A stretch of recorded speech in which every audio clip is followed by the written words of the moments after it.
আজ সকাল 10:30টায় দৌলতাবাদের এসআই অফিসের পেছনে আনোয়ার হোসেন ওরফে মিঠু সরকার ধারালো অস্ত্র দিয়ে সাবিয়া খাতুনকে খুন করে বলে জানা যায়।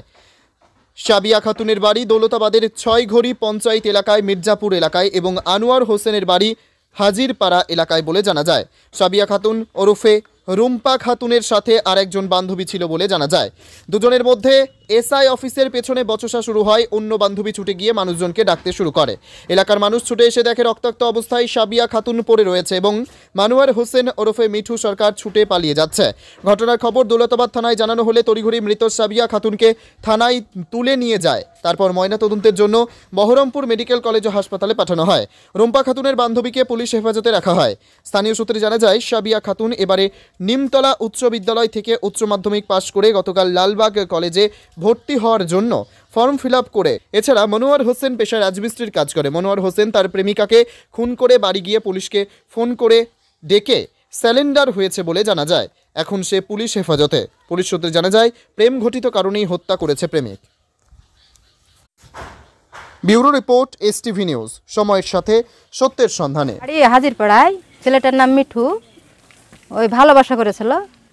তারপরে তো বিদেশে থেকে আইসে এই তো এরকম করে মাইরে এসে সিলিন্ডার হয়ে পুলিশের সাথে গেল। এই যে ছুরালি এখানে রহিয়েছিল, হ্যাঁ, ও পুলিশ ডেকে নিজেই ডেকে চলে গেল যে আমি মাইরে ফেলালছি, আমিও মনু, তাই বলে ও নিজেই সিলিন্ডার হয়ে চলে গেছে। হ্যাঁ ছিল রক্ত, ওই ছিল ওই ছুরা। তো আর ওই কাজ করতো, গরিব মানুষের ছেলে কাজ করে খাইতো। ওই মনে খারাপ না, কিন্তু এই ভালোবাসার এতে এরকম মানে রাগের চোটে এরকম করে ফেললো। এখন ছেলেটা ভুল করেই ফেলাইছে। এখন আপনারা যেভাবে ওকে বাঁচাতে হবে, তো কেসটা হালকা করে একটু বাঁচার চেষ্টা করবেন। গরিবের ছেলে, একটা মায়ের একটাই ছেলে। আমি পাড়া পিতে বসে, আমি কেউ না। আমার নাম আফরোজা বিবি। দাঁত কচা লাগলো করছিল, ঘরে ঢুকে মাথা ছিল, চায়ের দোকান গেল। চায়ের দোকানে যায় চা খাই আছে কি খাইনি বলতে পারবো না। আসলে আসে অমনি চলে গেছে। আনছি কোথায় যাচ্ছে বোধহয়, তেমন চাই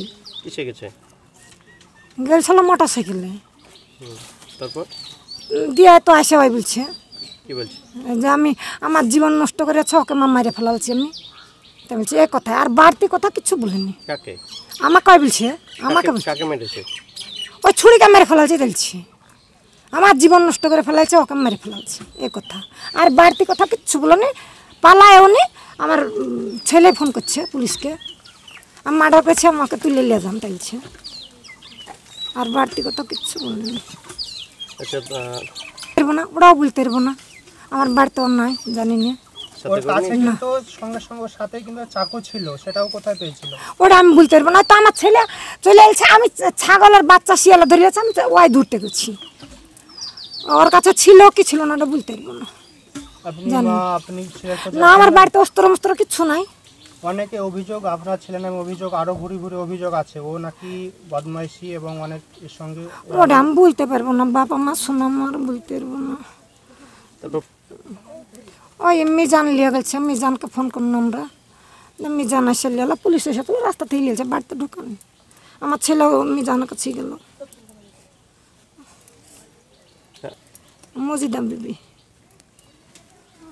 দৌলতাবাদ প্রাইমারি স্কুলের পেছনের মাঠে আমাদের বোন হচ্ছে রুম্পা খাতুনকে হাজিরপাড়ার মান্নান সরকারের ছেলে মিঠু সরকার খুন করেছে।